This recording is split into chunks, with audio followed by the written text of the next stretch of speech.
വിഴിഞ്ഞം തുറമുഖത്തിന്റെ കമ്മീഷനിംഗ് ഒരുക്കങ്ങൾ വിലയിരുത്തി മുഖ്യമന്ത്രി പിണറായി വിജയൻ. പ്രധാനമന്ത്രിയാണ് മെയ് 2 വിഴിഞ്ഞം തുറമുഖം കമ്മീഷൻ ചെയ്യുന്നത്. തുറമുഖത്തിന്റെ ബ്രേക്ക് വാട്ടർ പ്രദേശത്ത് നിന്ന് ഷഫീദ് റാവുത്തർ ചേരുന്നുണ്ട് തത്സമയം.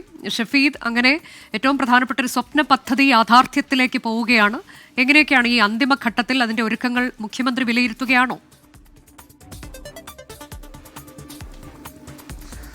അനുജ, രാജ്യത്തെ സംബന്ധിച്ച് കേരളത്തെ സംബന്ധിച്ച് അഭിമാനകരമായിട്ടുള്ളൊരു നേട്ടമാണ് വിഴിഞ്ഞം തുറമുഖത്തിന്റെ കമ്മീഷനിങ്. അത് പല കാരണങ്ങൾ കൊണ്ട് മുൻപ് നീണ്ടുപോയെങ്കിലും ഇപ്പോൾ മെയ് 2 കമ്മീഷനിങ് ദിവസമായി തെരഞ്ഞെടുത്തിരിക്കുന്നു. പ്രധാനമന്ത്രി നരേന്ദ്രമോദി കമ്മീഷനിങ് നടത്തും. ഇപ്പോൾ ഒരു പക്ഷേ നമുക്കറിയാം മറ്റ് നമ്മുടെ മുഴുവൻ എടുത്ത് കഴിഞ്ഞാൽ പോലും ഏറ്റവും പ്രധാനപ്പെട്ട ഒരു നമ്മുടെ വിഴിഞ്ഞത്തിന്റെ പ്രത്യേകത അത് സ്വാഭാവിക ആഴമാണെങ്കിൽ അതിനൊക്കെ അപ്പുറത്തേക്ക് നമ്മളുടെ ബ്രേക്ക് വാട്ടർ, ഞാനിപ്പോൾ നിൽക്കുന്നത് ഈ ബ്രേക്ക് വാട്ടർ പ്രദേശത്താണ്. നമുക്ക് തൊട്ട് പിറകിൽ വിഴിഞ്ഞം തുറമുഖത്തിന്റെ യഥാർത്ഥമായ ഒരു രൂപം കാണാൻ സാധിക്കും. മെഡിറ്ററേനിയൻ ഷിപ്പിംഗ് കമ്പനി MSCയുടെ ഒരു വെസൽ കിടപ്പുണ്ട്. ഷിഫ്റ്റ് ഷോർ ക്രെയിനുകളും മറ്റ് ക്രെയിനും ഒക്കെ നമുക്ക് ഈ തുറമുഖത്ത് കാണാം. അതേപോലെ തന്നെ ടക്ക് ബോട്ടുകൾ കാണാം. അപ്പോൾ ആ രീതിയിൽ വിഴിഞ്ഞം തുറമുഖത്തിന്റെ ബ്രേക്ക് വാട്ടർ, അവിടേക്ക് നമ്മൾ ഈ ഒരു ലിമിറ്റഡ് പ്രവേശനം മാത്രമാണ് സാധാരണഗതിയിലുള്ളത്. അപ്പോൾ ആ രീതിയിൽ ഇപ്പോൾ പ്രദേശത്തേക്ക് ഈ പ്രവേശനം ഇന്ന് മാത്രം, ഈ സമയം മാത്രം അനുവദിച്ചിരിക്കുകയാണ്. അതേസമയം നമ്മളിപ്പോൾ കാണുന്ന തുറമുഖം ഭാഗത്ത് മുഖ്യമന്ത്രി പിണറായി വിജയൻ, മന്ത്രി VN വാസവൻ അടക്കമുള്ള ആളുകൾ ഈ മെയ് 2 നടക്കാൻ പോകുന്ന വിഴിഞ്ഞം കമ്മീഷനിങ്ങുമായി ബന്ധപ്പെട്ട പ്രവർത്തനങ്ങൾ വിലയിരുത്തുകയാണ്. നമുക്കറിയാം, കുറച്ച് മാസങ്ങൾക്ക് മുൻപ് വിഴിഞ്ഞം തുറമുഖം വരുമ്പോൾ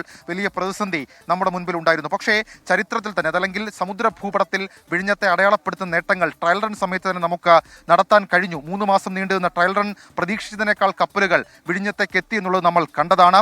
അതിശയിപ്പിക്കുന്ന മുന്നേറ്റം ഇതിനോടകം തന്നെ വിഴിഞ്ഞം തുറമുഖത്തുണ്ടായി. 265 പരം കപ്പലുകൾ വിഴിഞ്ഞത്തെത്തി. അനുജ, നമുക്കറിയാം സാൻ ഫെർണാണ്ടോ മുതൽ ഏറ്റവും ഒടുവിൽ MSCയുടെ ഏറ്റവും പ്രധാനപ്പെട്ട കമ്പനിയായ MSC തുർക്കി വരെയുള്ള കപ്പലുകൾ ഇതിനോടകം തന്നെ വിഴിഞ്ഞത്തെത്തിയത് നമ്മൾ കണ്ടതാണ്. അപ്പോൾ 265 പരം കപ്പലുകളിലായി 5.5 ലക്ഷത്തോളം കണ്ടെയ്നറുകൾ ഇതിനോടകം തന്നെ കൈകാര്യം ചെയ്യാൻ വിഴിഞ്ഞം തുറമുഖത്തിന് കഴിഞ്ഞു എന്നുള്ളത് ഏറ്റവും പ്രധാനപ്പെട്ട നേട്ടമാണ്. റെയിൽവേ കണക്ടിവിറ്റി ഉൾപ്പെടെയുള്ള അനുബന്ധ പ്രവർത്തനങ്ങൾ, തുരങ്കപാത അടക്കമുള്ള അനുബന്ധ പ്രവർത്തനങ്ങളും 2028 പൂർത്തിയാക്കും എന്നുള്ളത് നമ്മൾ കണ്ടു. വിഴിഞ്ഞം തുറമുഖത്തിന്റെ 2ാം ഘട്ട പ്രവർത്തനം, അതിന്റെ പരിസ്ഥിതി ആഘാത അനുമതി അടക്കം കിട്ടി. ഇതിന്റെ 2ാം ഘട്ട പ്രവർത്തനം 2028 പൂർത്തിയാകും എന്നുള്ളതും കഴിഞ്ഞ ദിവസങ്ങളിലൊക്കെ പുറത്തു വന്ന വാർത്തയാണ്. ഇപ്പോൾ നമുക്ക് ആ ദൃശ്യങ്ങളിൽ കാണാൻ സാധിക്കുന്നത് ഒരപ്പുറത്ത് ആഴിമലയുണ്ട്. ആഴിമലയ്ക്ക് ഇപ്പുറത്തേക്ക് വിഴിഞ്ഞം തുറമുഖത്തിന്റെ മറ്റൊരു കാഴ്ച നമുക്ക് കാണാം. MSCയെ പോലെയുള്ള കൂറ്റൻ കപ്പലുകളുടെ ഫീഡർ വെസലുകൾ ഉൾപ്പെടെ ഇപ്പോഴും ഇവിടെയുണ്ട്. മെയ് 2 പ്രധാനമന്ത്രി നരേന്ദ്രമോദി ആയിരിക്കും വിഴിഞ്ഞം കമ്മീഷനിങ് നടത്തുക. ഇതിനോടകം തന്നെ നമ്മൾ മുൻപ് സൂചിപ്പിച്ചതുപോലെ തന്നെ കമ്മീഷനിങ്ങിന് മുൻപ് തന്നെ ചരിത്രപരമായിട്ടുള്ള പല നേട്ടങ്ങളും വിഴിഞ്ഞം കൈവരിച്ചിട്ടുണ്ട്. നമ്മളിപ്പോൾ നിൽക്കുന്ന ഈ ബ്രേക്ക് വാട്ടർ, ആ ബ്രേക്ക് വാട്ടറിന്റെ നമുക്ക് ആ ദൃശ്യങ്ങളിൽ കാണാൻ സാധിക്കും. ബ്രേക്ക് വാട്ടറിന്റെ ഒരു നീളം എന്ന് പറയുന്നത് 3 കിലോമീറ്റർ ആണ്. അതിന്റെ ഒരു അടുത്ത ഘട്ടത്തിൽ അത് 1 കിലോമീറ്റർ കൂടി വർദ്ധിപ്പിക്കാനുള്ള തീരുമാനം അതെടുത്തിട്ടുണ്ട്. അതിന്റെ നിർമ്മാണ പ്രവർത്തനങ്ങളും തുടങ്ങും. ഇത്രയധികം നീളമുള്ള ഒരു ബ്രേക്ക് വാട്ടർ എന്നുള്ളത് തന്നെയാണ്, അല്ലെങ്കിൽ പുലിമുട്ട് എന്നുള്ളത് തന്നെയാണ് സ്വാഭാവികമായും വിഴിഞ്ഞത്തെ സംബന്ധിച്ച ഒരു വലിയ പ്രത്യേകതയായി നമുക്ക് പറയാനുള്ളൊരു കാര്യം. മാത്രമല്ല, ഇതിനോടകം തന്നെ കൈകാര്യം ചെയ്തിരിക്കുന്ന വെസലുകൾ, കണ്ടെയ്നറുകൾ, ചരക്ക് നീക്കം, അതും നമ്മുടെ സാധ്യതകൾ വർദ്ധിപ്പിക്കുന്നുണ്ട്. ഏതായാലും മെയ് 2 പ്രധാനമന്ത്രി കമ്മീഷനിങ്ങുമായി ബന്ധപ്പെട്ട എല്ലാ ഒരുക്കങ്ങളും ഇതിനോടകം തന്നെ പൂർത്തിയായി എന്നുള്ളതാണ് നമുക്ക് ലഭിക്കുന്ന വിവരം. ഈ യാർഡിൽ കണ്ടെയ്നറുകൾ നിറഞ്ഞിരിക്കുന്നതിനാൽ നമുക്ക് ആ ദൃശ്യങ്ങളിൽ കാണാൻ സാധിക്കും. ഈ മുഖ്യ പ്രവേശന കവാടത്തോട് ചേർന്നായിരിക്കും ഉദ്ഘാടനത്തിലുള്ള വേദി ഉയരുക എന്നുള്ള കാര്യം ഇതിനോടകം തന്നെ അറിയിച്ചിട്ടുണ്ട്. സുരക്ഷാ ഉദ്യോഗസ്ഥർ സ്ഥലം പരിശോധിച്ച കാര്യത്തിൽ അന്തിമ തീരുമാനമെടുക്കും. ഈ പ്രധാനമന്ത്രിയുടെ സന്ദർശനത്തിന്റെ ഭാഗമായിട്ടുള്ള സുരക്ഷാ ക്രമീകരണങ്ങൾ ദിവസങ്ങൾക്ക് മുൻപേ തുടങ്ങിയിരുന്നു. തുറമുഖ പരിധിയിലെ 2 കിലോമീറ്ററിലധികം ചുറ്റളവ് നിരീക്ഷണ മേഖലയാക്കും.